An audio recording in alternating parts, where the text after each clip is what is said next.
97.8 Yurt FM. Haydi.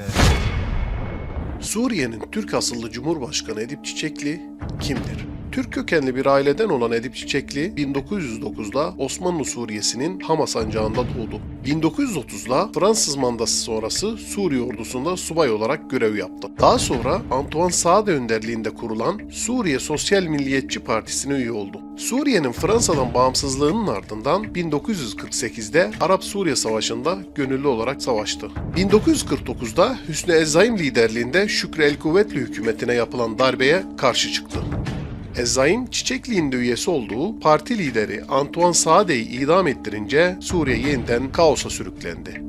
Aradan çok geçmeden de Sami El-Hennavi tarafından Hüsnü Ezzaim rejimine yeni bir darbe yapıldı. Bu darbe Çiçekli tarafından da desteklendi. El-Hennavi dönemi yapılan seçimlerde Haşim El-Atasi başkan oldu ve Irak-Suriye birleşmesi için Haşimi projesini başlattı.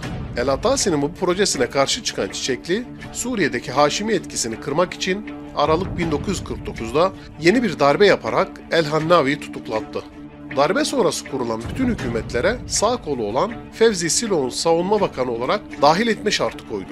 Bu şartı kabul etmeyen bütün muhalifleri tutuklattı ve tüm siyasi partileri feshetti.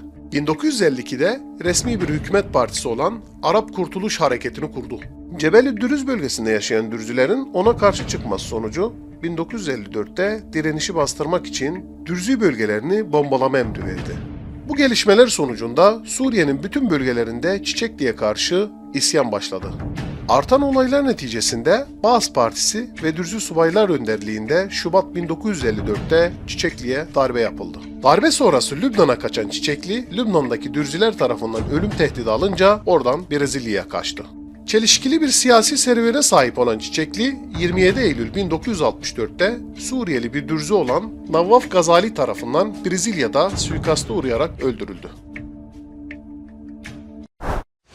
97.8 Yurt FM. Haydi.